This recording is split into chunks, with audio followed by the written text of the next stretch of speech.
Welcome back everyone to my channel civil expert. और ये जो सोम सीरीज चल रहा है इसके लिए आज का हमारा टॉपिक रहेगा। हमने पिछले वीडियो में देखा था रेजिलियंस, जिसको अच्छे से एक्सप्लेन किया था मैंने, लचीलापन। इसी से रिलेटेड अब आ जाता है मॉडुलस ऑफ रेजिलियंस। अब ये मॉडुलस ऑफ रेजिलियंस क्या है? तो रेजिलियंस हमने समझ लिया। अब इस मॉडुलस वर्ड का मतलब समझते हैं। मॉडुलस मतलब क्या होता है ना, कि अब जैसे कि हम रेजिलियंस ले रहे हैं, तो रेजिलियंस में क्या था? लचीलापन था, लेकिन किसी भी गिवन वॉल्यूम के रिस्पेक्ट में। तो अगर मान लीजिए मैं इस पेन को ले रहा हूँ, इसका वॉल्यूम मुझे पता है, मैंने यहाँ रेजिलियंस निकाला, तो क्या वर्ल्ड वाइड कहीं पे भी अगर एक्सपेरिमेंट किया जाए किसी भी वॉल्यूम लेके तो सेम आएगा? नहीं, ऐसा नहीं होता। तो क्या होता है ना, कि अगर हमने इंडिया में दूसरा वॉल्यूम लिया, यूएस में दूसरा वॉल्यूम लिया, तो वेरिएशन आ जाते हैं। तो इसीलिए हम क्या करते हैं ना, किसी भी चीज का जब भी हम निकालते हैं, किसी भी मटेरियल का कोई भी प्रॉपर्टी, तो हम क्या करते हैं? मॉडुलस निकालते हैं। मॉडुलस क्या देता है ना हमें, क्या कह सकते हैं, न्यूमेरिकल वैल्यू देता है किसी के रिस्पेक्ट में। ठीक है, तो इस केस में हमारा क्या है? यूनिट वॉल्यूम रिस्पेक्ट है।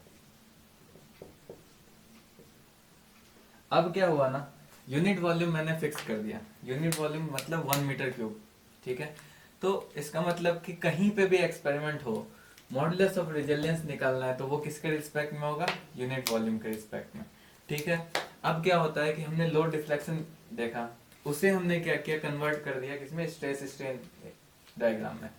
अगर हम लोड डिफ्लेक्शन को कन्वर्ट करें या खुद से एक्सपेरिमेंट के द्वारा स्ट्रेस स्ट्रेन निकालें, बात एक ही है।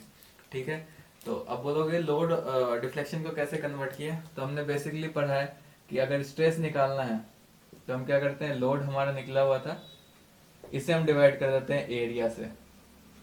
ठीक है, हमने एरिया से डिवाइड कर दिया, क्या हो गया? स्ट्रेस निकल गया। तो हमारा लोड वाला जो ये डायग्राम, ये लाइन था, ये अब बन गया हमारा स्ट्रेस। ठीक है, अब हमारा आता है स्ट्रेन।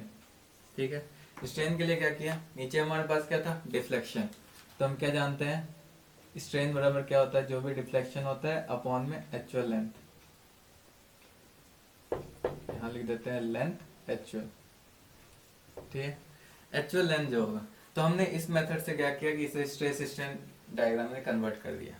सपोज ये डायग्राम हमारा भी कुछ ऐसा ही बना। ठीक है, यहाँ पे वही ए पॉइंट है। ए क्या है? अपना इलास्टिक लिमिट।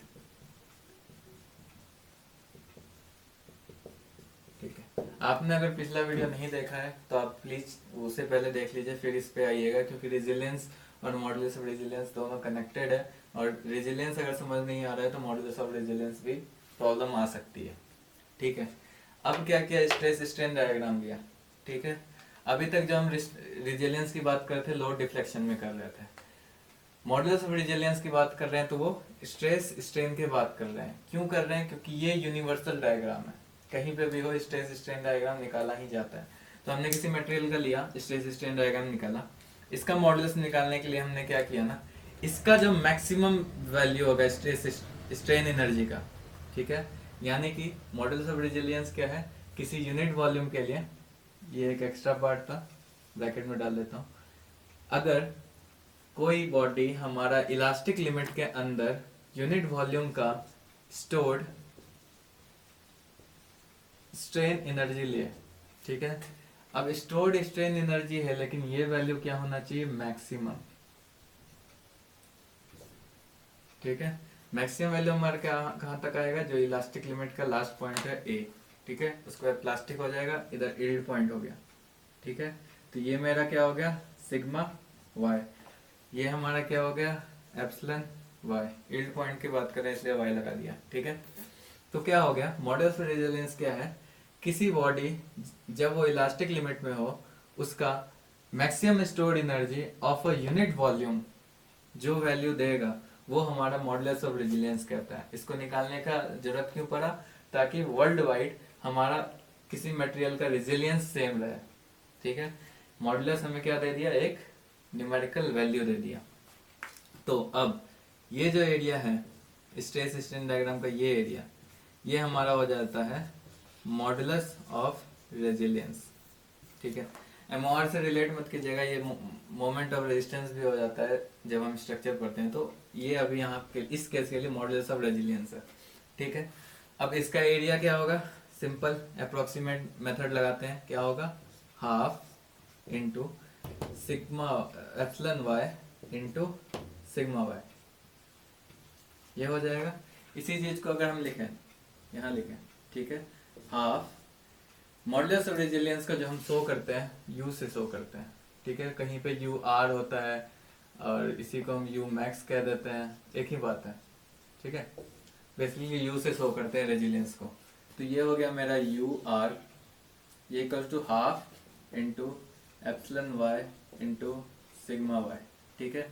अब जब हम पढ़ेंगे मॉडुलस ऑफ इलास्टिसिटी ना, ई, ये मॉडुलस ऑफ इलास्टिसिटी, इलास्टिसिटी ये हमने पढ़ रखा है, उसी से रिलेटेड अभी रेजिलियंस पे आए हैं। अब ये क्या है ना कि चार प्रॉपर्टी एक साथ होते हैं, तो उसे एक साथ पढ़ने में एक दूसरे में रिलेशन भी होता है, तो इसीलिए वो लेटर पार्टिकल है, वो मॉडुलस ऑफ इलास्टिसिटी जो ई कहलाता है, उसके और स्ट्रेन के बीच में रिलेशन होता है। स्ट्रेस, स्ट्रेन और इलास्टिसिटी के बीच में रिलेशन होता है। वो क्या होता है, तब तक के लिए आप जान लीजिए कि सिग्मा जो हमारा होता है ना अपॉन ई, ये इक्वल्स टू होता है हमारा एप्सिलॉन, ठीक है, सिग्मा अपॉन ई। तो यहाँ जो एप्सिलॉन वाई है उसको हम लिख सकते हैं half into sigma Y upon E, लिख दिया, और ये इंटू वाई, यानी कि जो हमारा यू मैक्स होगा या यू आर, एक ही बात है, अभी बताया था मैंने, वो हो जाएगा हाफ 1/2 ई, ठीक है, और यहाँ आ जाएगा सिग्मा वाई स्क्वायर, ठीक है। तो ये हमारा मॉडुलस ऑफ रेजिलियंस का फॉर्मूला हो गया, और यही हो गया कि मॉडुलस ऑफ रेजिलियंस का जब हम मैक्सिमम वैल्यू लेंगे तो यील्ड स्ट्रेस का वैल्यू मैक्सिमम का स्क्वायर अपॉन 2 ई होगा, ई मतलब मॉडुलस ऑफ रिजिडिटी, ठीक है। तो ये हमारा फॉर्मूला आता है मॉडुलस ऑफ रेजिलियंस का, ठीक है। थैंक यू, हमारे साथ बने रहिए इसी तरह, लव और सपोर्ट देते रहिए, और जितना हो सके शेयर कीजिए, लाइक कीजिए, कमेंट कीजिए, और कमेंट से हमें बहुत उम्मीद है कि कमेंट आप करेंगे और हमें पता रहेगा कि कहाँ पे आपको क्या प्रॉब्लम आ रही है, तो उसके लिए मैं अलग से डेडिकेटेड वीडियो बना दिया करूँगा।